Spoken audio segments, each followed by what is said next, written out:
शहर सो नहीं रहा था, बस आंखें बंद करके अपराधों को अनदेखा कर रहा था। इमारतों की ऊंचाई ने इंसानियत को बहुत छोटा कर दिया था। लेकिन उसी अंधेरे में दो रोशनी जलने वाली थी, एक खाकी में और दूसरी सफेद कोट में। सर्दियों की ठंडी रात थी, सड़कें सुनसान, और अचानक एक काली एसयूवी बिजली की तरह आई, एक गरीब मजदूर को कुचल कर निकल गई। वो जमीन पर गिरा और सब कुछ थम गया, सिर्फ सन्नाटा रह गया। उस वक्त वहां से गुजर रहे थे डॉक्टर आनंद, शहर के मशहूर लेकिन ईमानदार सर्जन। उन्होंने दौड़कर फोन उठाया।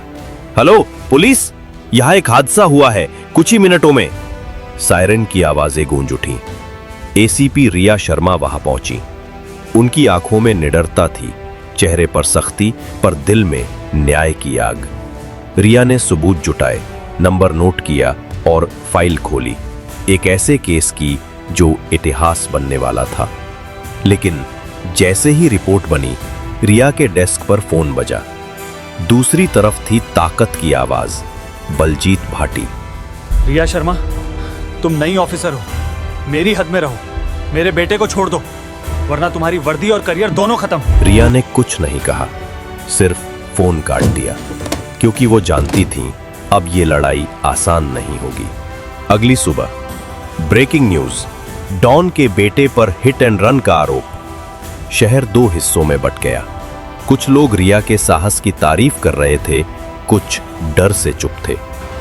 रिया ने गवाह ढूंढा, डॉक्टर आनंद। वो एकमात्र इंसान थे जिन्होंने हादसा देखा था। रिया ने उनसे मुलाकात की। वो बोले, मैडम, मैंने सब देखा है, मैं कोर्ट में सच बताऊंगा। रिया ने मुस्कुराकर कहा, धन्यवाद डॉक्टर, सच्चाई आपके साथ है। लेकिन भाटी शांत नहीं बैठा। उसने अपने आदमी भेजे, सीसीटीवी फुटेज गायब करवाई गई, और अब निशाना बना डॉक्टर आनंद। एक दिन अस्पताल में भाटी खुद आया, टेबल पर 5 करोड़ रुपए रखे।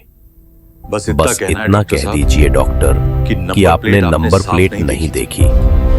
डॉक्टर आनंद ने गुस्से से नोट फेंके। मैं वो डॉक्टर हूं जो जिंदगियां बचाता है, झूठ नहीं बेचता। भाटी हंसा। तो फिर अपनी बेटी की हिफाजत भी कर लेना। वो शब्द तीर की तरह दिल में जा लगे। आनंद की बेटी उनकी सबसे बड़ी कमजोरी थी। अगले दिन रिया ने कॉल किया, डॉक्टर आनंद, कल कोर्ट में मिलते हैं। धीमी आवाज आई, मैडम, मुझे कुछ याद नहीं है। रिया सन्न रह गई। ये इंसान का नहीं, डर का जवाब था। उस रात रिया ने अपनी टीम को आदेश दिया, आनंद के घर के आसपास निगरानी रखो। कुछ ही घंटों में सच सामने था। भाटी के गुंडे डॉक्टर की बेटी का पीछा कर रहे थे। रिया ने फैसला किया, अब वक्त है चाल चलने का।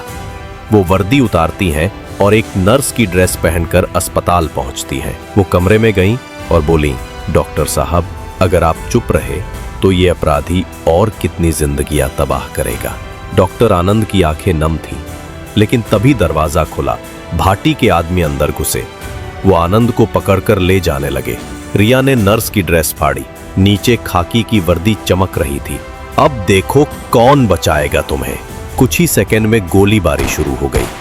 रिया ने सबको काबू में लिया। भाटी के गुंडे गिरफ्तार हो गए। उस रात डॉक्टर आनंद बोले, एसीपी मैडम, अब डर के आगे सच नहीं झुकने दूंगा। रिया मुस्कुराई, यही तो असली बहादुरी है डॉक्टर साहब। अगले दिन कोर्टरूम खचाखच भरा था, हर निगाह गवाह बॉक्स की तरफ। डॉक्टर आनंद अंदर आए। जज साहब, मैंने सब देखा था, वही कार थी, वही चेहरा। पूरा हॉल खामोश। रिया की आंखों में चमक थी, भाटी के चेहरे पर हैरानी। जज ने हथौड़ा बजाया, अपराधी दोषी पाया गया। रिया ने आंखें बंद की। एक लंबी लड़ाई का तुम्हें इसकी कीमत चुकानी पड़ेगी। हम खाकी और सफेद कोट वाले कीमत नहीं चुकाते, हम फर्ज निभाते हैं। जब ईमानदार लोग, चाहे वो खाकी में और सफेद कोट में एक साथ खड़े हो जाते हैं तो भ्रष्टाचार की दीवारें खुद गिर जाती हैं।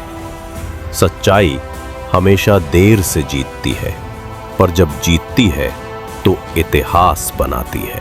फर्ज और सच जब साथ चलते हैं तो कोई ताकत उन्हें रोक नहीं सकती।